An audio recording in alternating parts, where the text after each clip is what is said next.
Stunning but true. A teacher fired because he refused to call a she a he. Students forbidden to pray at football games and graduations.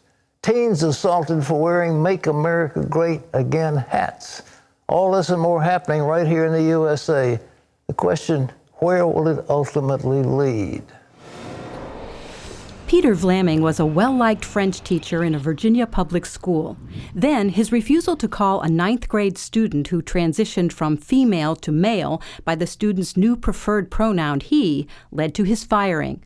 In community after community, students across America are told they must stop praying before high school football games and at graduation ceremonies. Teenagers are attacked in a restaurant simply for wearing Make America Great Again hats. An elderly Christian couple is told to stop hosting Bible studies in their apartment or they'll be evicted. These are just a few examples of what radio personality and author Todd Starnes calls culture jihad. He warns if political correctness and identity politics continue to overrun the country, Americans could lose their rights to freedom of religion, speech, and assembly. In his new book, Culture Jihad, How to Stop the Left from Killing a Nation, Starnes says it's time for good-hearted patriots to rise up to keep America great. Culture Jihad, that's the name of the book, and author and radio host Todd Starnes is with us here today. Hey, Todd, what are the values that are under attack primarily in this country? Pat, the largest attack is under religious liberty, the war on religious liberty. And I believe that's intentional. I believe the leftist and the secularist are attacking religious liberty because that is the foundation of our country. And if you can chip away at religious liberty, if you can take away religious liberty, every other one of our rights begins to crumble. And as I document in Culture Jihad, that's exactly what's happening in America today. The Second Amendment is under attack, free speech is under attack, and freedom of conscience is under attack. What do you think these attackers want? What's their ultimate aim? Their ultimate goal is what President Obama wanted and promised to do, to fundamentally transform America. They want to usher in socialism into the United States of America. And I believe that's why they are especially targeting religious liberty. You cannot have one nation under God and have a socialist regime. So they have to take God out of the public marketplace. But beyond that, we're starting to see the ultimate goal here. Robert Francis O'Rourke referenced this just a few days ago. The ultimate goal is to shut down the churches in America, shut down the Christian charities, shut down the Christian universities. O'Rourke said that? Or it was... Beto O'Rourke was doing an interview on CNN. It was a town hall gathering. Right. And he was asked whether or not he would approve of revoking the tax-exempt status of every church, Christian charity, or Christian university if they oppose same-sex marriage. And he said unequivocally, absolutely, he would. This is a big problem. And look, I appreciate his honesty, Pat, because I suspect that many of the other Democrats running for the presidency believe the same thing he does. They just don't want to say it in public. Well, we go back to the French Revolution where they enshrined the reason as their goddess.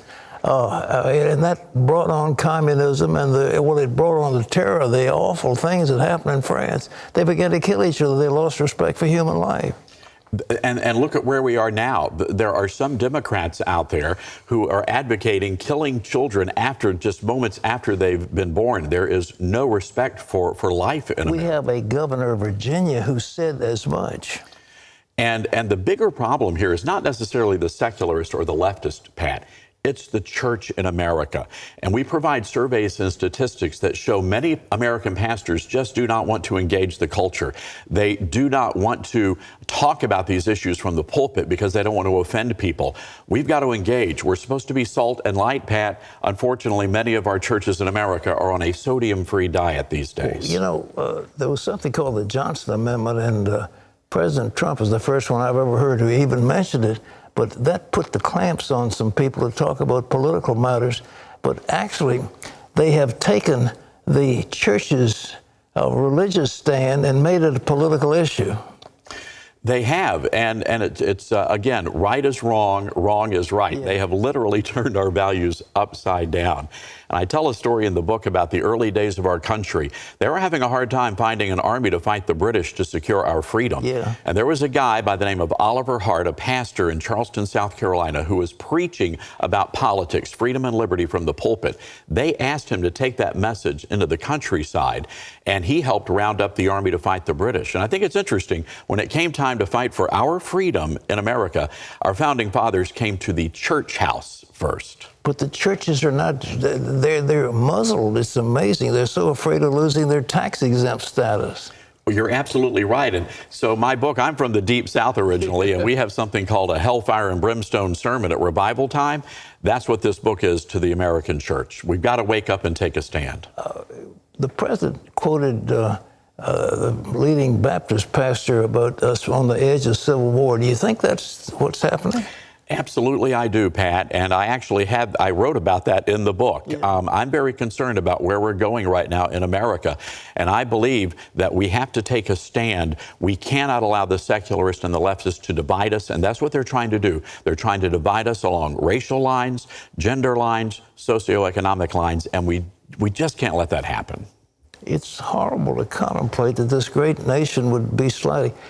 Kids, young people today, think that socialism is okay, and yet you look down at Nicaragua at the awful stuff that's going on. It's horrible.